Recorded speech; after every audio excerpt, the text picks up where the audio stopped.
Greetings and welcome to another Book of Mormon lore.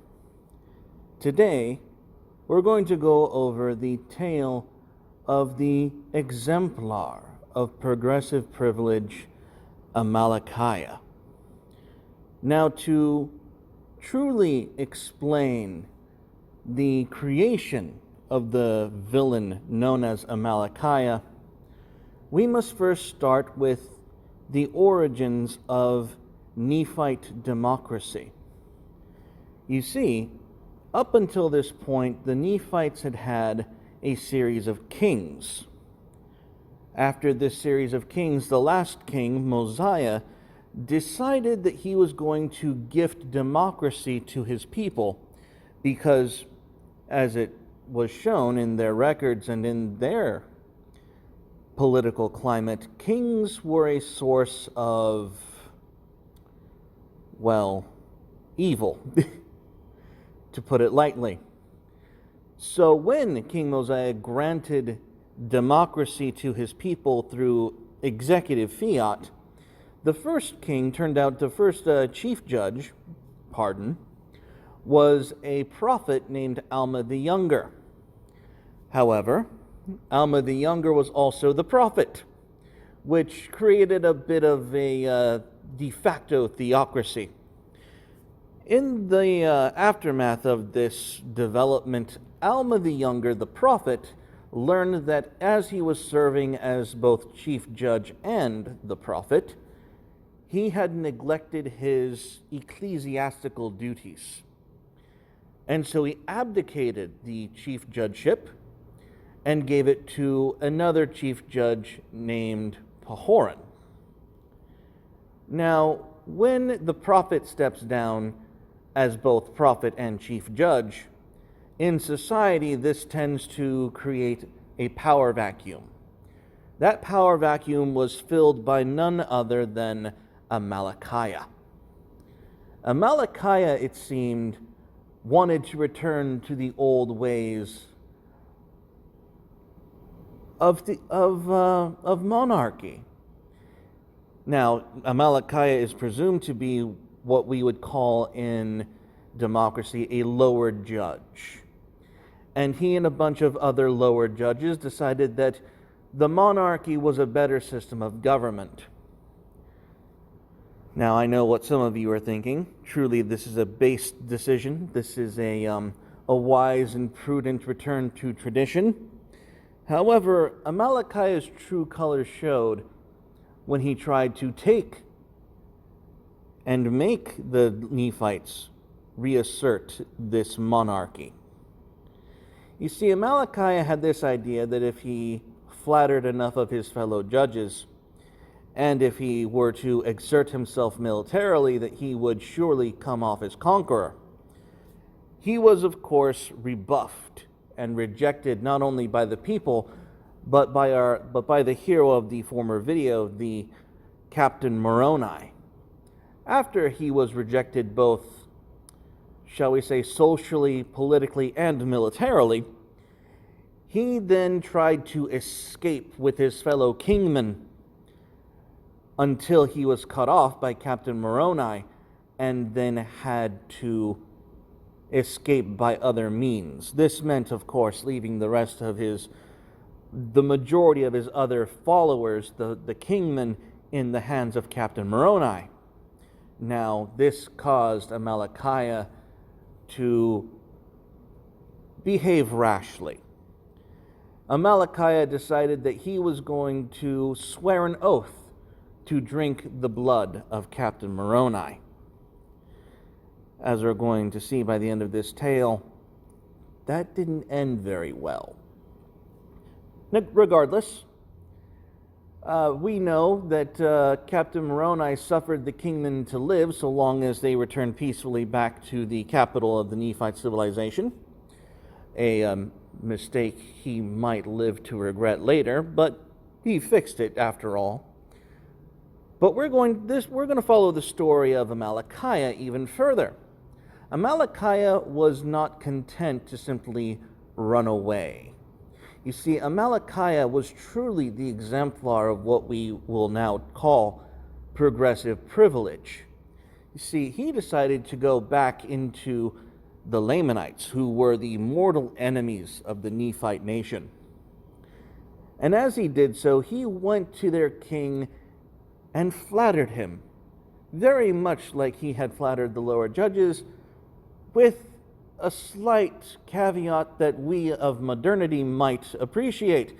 You see, Amalickiah, despite being born a Nephite, being born one of the sworn enemies of the Lamanites, Amalickiah wasted no time starting the ancient rendition of, say, Lamanite Lives Matter.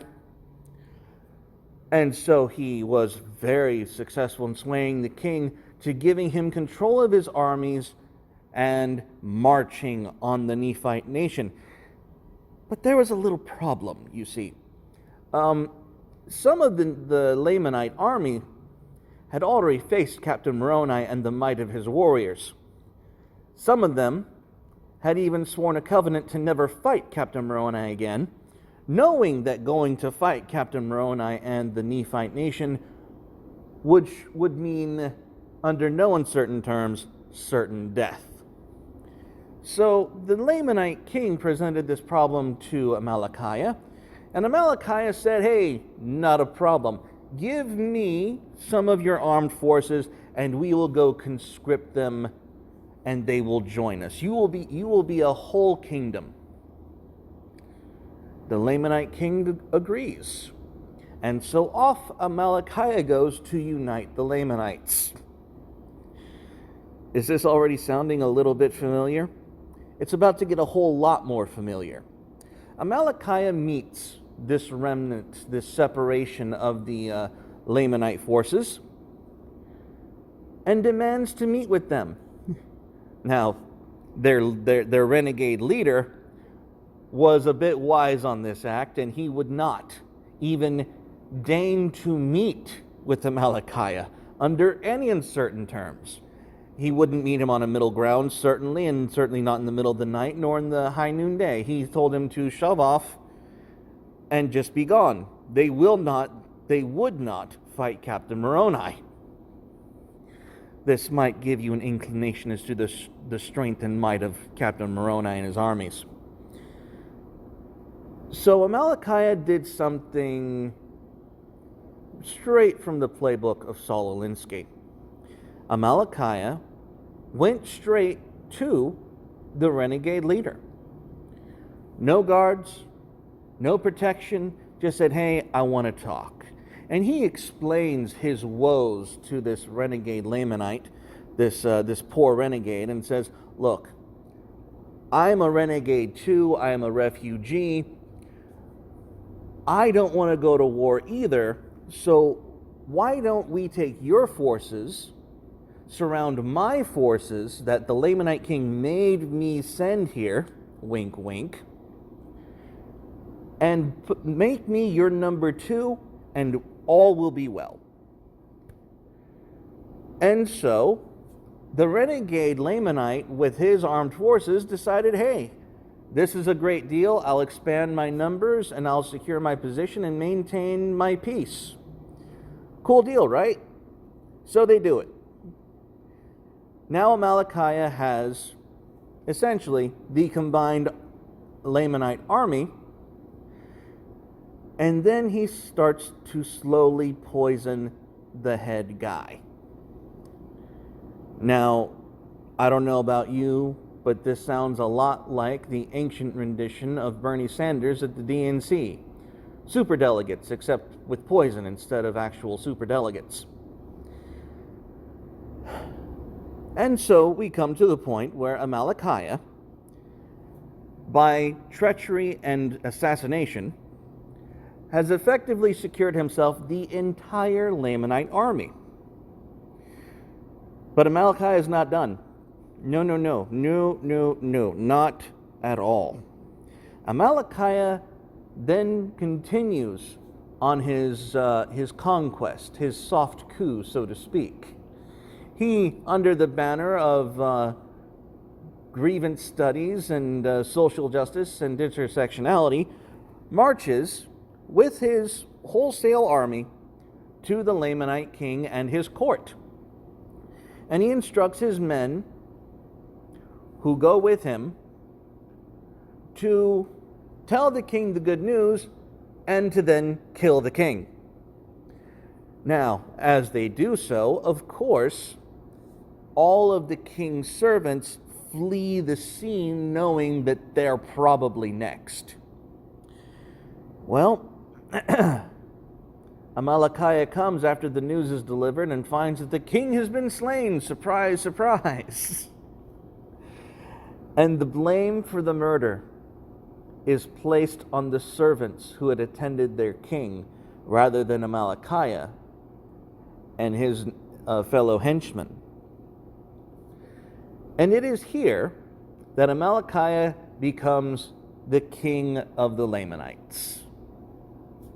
Isn't that swell? Now, the reason I'm going through all of this history of Amalickiah, his treachery, and his wiles is because it strikes me, again, as remarkably similar to the way that Democrats today and the left in general, while claiming to hate certain groups of people, are, in fact, part of those same groups. And when they get control of minorities or the other aggrieved group, they betray them wholesale. It's remarkable how effective this tactic was to subjugate those who were, shall we say, disenfranchised. Amalickiah ends up being king. He consoles the former Lamanite king's wife, marries her, that whole shebang. And then Amalickiah has his wonderful army, which he is going to use to march against the armies and cities of the Nephites. Now, it's at this point that Captain Moroni, in the previous video, had to address the issue of the remaining kingmen in the kingdom. If you want more on how that story developed, go back to the previous video titled Captain Moroni, the First Liberalist. Now, remember that oath to drink Captain Moroni's blood? Well, that didn't exactly turn out the way King Amalickiah had planned it to. You see, instead of going straight to the Nephite capital and ransacking the city wholesale, he decided to attack the outer cities first and capture them and fortify them so that he could have bases of operation. Well, as he's going along the eastern coast of the Nephites, he is met by one of Captain Moroni's mighty lieutenants, Teancum. Now, Captain Moroni in this day and age, in his time, was commander over what could be closely related to as an ancient Marine Corps. Mighty warriors, well-armed, and the spear of any war effort. Teancum's men, however, can be far more compared to a modern-day Navy SEAL team. And I'm not kidding. Teancum's men were veterans, warriors every single one. And when Amalickiah's numerous host met Teancum's forces up in the northern east corner, Teancum and his company were brutal to them. They beat them back all the way to the seashore. They beat them throughout the heat of the day and well into the night. No Lamanite could match any of the warriors and soldiers that were headed by Teancum, one of Captain Moroni's right-hand lieutenants. But Teancum remembered Amalickiah. Teancum knew the damage that Amalickiah had done, not just to the Lamanites. The Lamanites were the people he was fighting. Teancum remembered the damage that Amalickiah and his sort had done to his own nation from within and without. So, when night fell and all were weary, Teancum would not sleep. Teancum instead took a servant or squire, if you will, and wandered privily into the Lamanite camp and snuck ever so quietly into Amalickiah's tent. And once there, he very carefully placed his javelin firmly and swiftly into Amalickiah's heart. Now, when Teancum was done, he, of course, was so expert at this that Amalickiah did not have time nor energy to awaken his guards to save or avenge him. So Teancum swiftly left the camp, returned to his own men, and awoke them to see what would happen in the morning. And in the morning, when those Lamanites awoke to find their new king dead, they retreated back to one of their other fortified cities. And that brings us to the conclusion of Amalickiah and his truly exemplary example in displaying for all the progressive privilege of, despite being a Nephite himself, having the guile and the wile to turn those who were enemies of the Nephites, who were living in liberty and freedom, and being able to turn their enemies against them. This is significant to me, and it's so strange, because let's face it, Amalickiah is not the first one to use this tactic. But in the Book of Mormon, to see this tactic so thoroughly, how would you say, typified in Amalickiah, it truly shows how low those who want power are willing to stoop, and how willing those who are disenfranchised, their desperation to find someone to rally against, to be their figurehead, who will face those who they view are their oppressors. Because the Nephites weren't oppressing the Lamanites under any wise. The Nephites didn't have slaves. The Lamanites did. Nonetheless, Amalickiah was capable of convincing the Lamanites that the Nephites were still their eternal enemies and that he would bring them deliverance and justice. And that is why I found him to be a particularly good subject to cover for this series. Because, and here's something I need to segregate as well. The only difference between Amalickiah and our modern day democratic leadership is that Amalickiah had to leave his nation to find those dissidents to fight against his people. Our leaders and the democratic figureheads don't have to do this.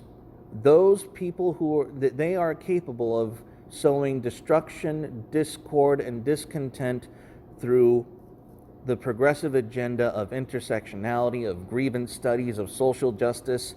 They're able to get that kind of power and reaction from within our own country. And that makes our task a bit more arduous and a bit more complicated. But the message is still the same.